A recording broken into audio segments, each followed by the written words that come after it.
Ligi Ndogo Football Club was started 10 years ago, and it believes in setting up key structures that have seen develop the talents from the grassroots level. Currently, the administration has set up the structures that have seen the club now play in the national league. Ligi Ndogo began way back in 2002, so we're actually 10 years old this year.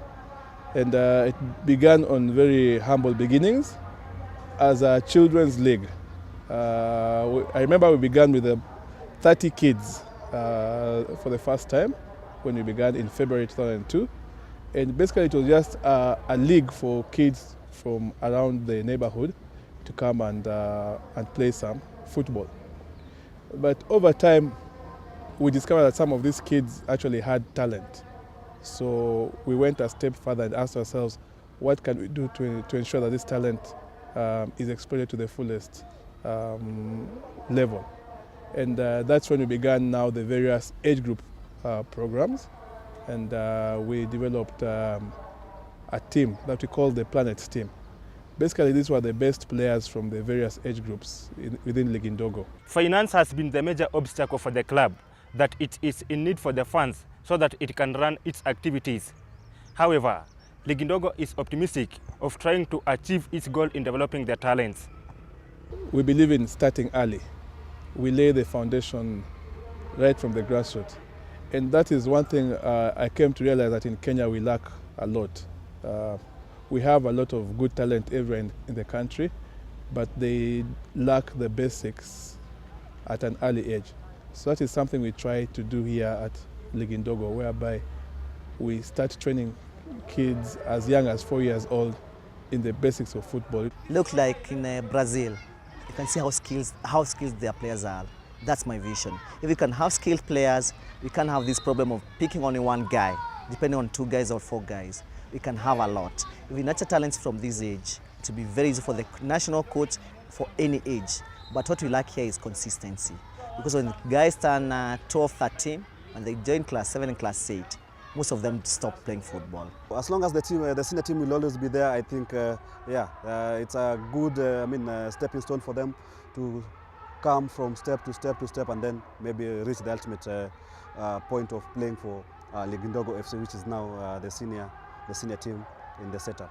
Do you think you deserve to get more sponsorship, at least to run your affairs at the club? Let them just do something so that they may just help Division 1 clubs. I don't think there's any club in this country that is not playing in the Premier League that has sponsorship. Unless, of course, it's an institution. But a community club like ourselves, it's very difficult. After the first batch of players graduated from the under-17 age category, an avenue was required for them to continue pursuing their soccer interest, hence the founding of Ligi Ndogo Sports Club. Michael Mwaniki is one of the players who has developed his talents at Ligi Ndogo Soccer Academy. He started his talent at the club once he was 13 years old.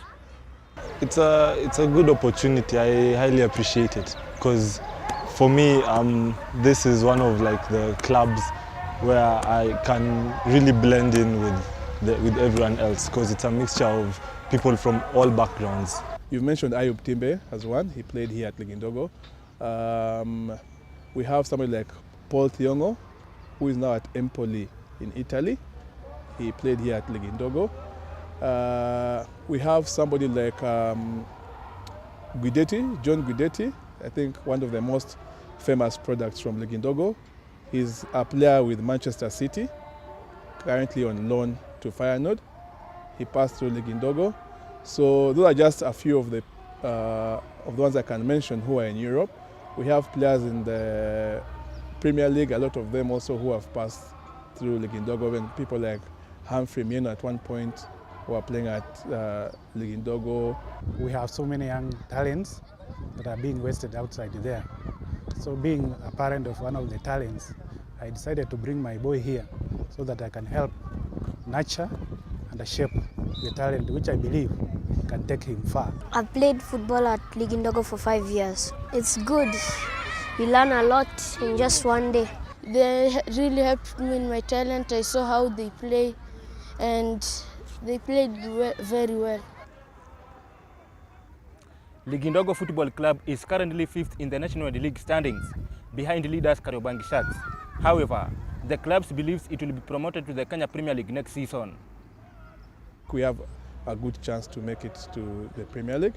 But beyond that, we're looking for bigger things. We're looking to become a top club, not only in Kenya, but also in Africa. The aim is definitely the Premier League, so that's what we're aiming for. And yeah, I can see myself performing well and with my colleagues, my other teammates are pushing the club into the Premier League. For Ligi ndogo, why not? I'm very sure we can do it as long as we just reach up there, and that is our focus. We're going to be there, and I'm very sure we're going to represent maybe Kenya to the CAF, maybe those League Cup. The pressure will always be there. The pressure will always be there, and the pressure is brought about by the need to achieve something.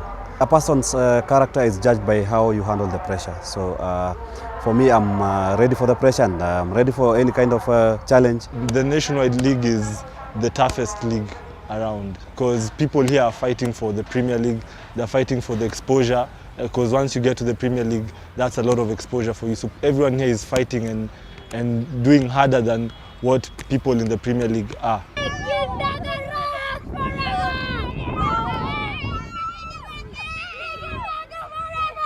Most people believe that the Kenya Premier League has enough talents that can represent the country. However, the Nationwide League, they also believe that there is a lot of talent that needs to be developed and at least represent the country in international championships.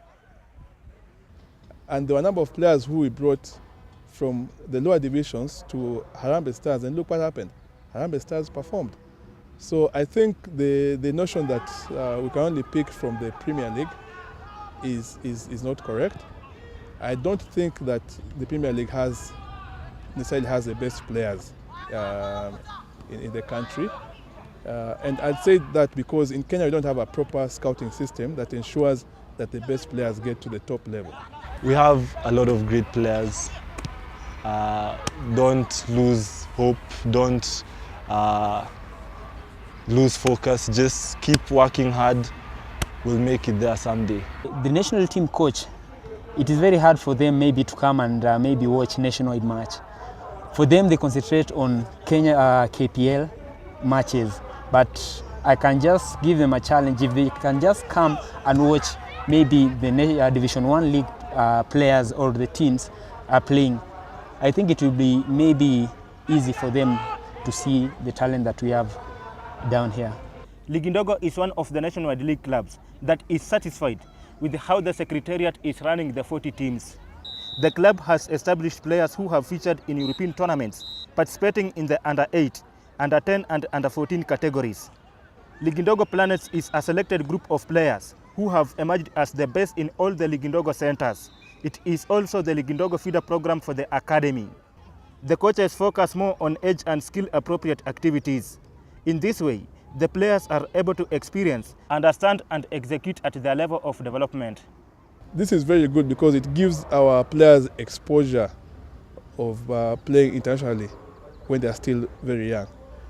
A player like John Guidetti, in 2004, when he went to play in Manchester, he was in the team that went, the Ligi ndogo team that went to Manchester. And who knows, probably that's where some scouts from Manchester City first noticed him, such that by the time they were thinking of signing him on, they already had some background on him. Yeah, I played for Ligi ndogo in 2009 in the Umbro Cup in Manchester. Yeah, we went there for the Umbro Cup. It was really nice and very fun. It was a good experience. The help of the community, it's very much possible for a team like Ligi ndogo to achieve that level of teams from maybe West Africa. At the end of the day, it's about maybe sponsorship and getting the sponsorship. I admire them in the way they get possession and the way they play, and the passes are accurate. If they can't attack, they come back to pull the opponents. Then they go in front to score goals. It was good. It helped me. It strengthened me. I got a new perspective on the other clubs and their way of football in Europe and all that. So yeah, it helped me build myself. it will be better for them maybe if they start many academy, it will be easy. Because we have, mostly we have players, even in slum, in everywhere, but the problem is maybe someone who may just come and they just want to support them. Our problem is we don't start nurturing this talent at the earliest age. We wait until the boys are 16, 15, and sometimes it's too late. But when we start at this age, by the time the boys get to 14, 15, they will be fully developed and they will help the country. And that is what we are hoping to achieve. Look at Ghana. They have very many academies. But here in Kenya, when you want to start an academy, it's very hard. The federation does not support. No one is willing to support these youth programs because they see they don't make money. But you don't look for money today. Let's look for money from tomorrow. If we develop these players and have like 20 players play professional football, it will be very great for our team, for our country. We'll have that money. But if we want to get money from these children at this age, no, you're not doing the right thing.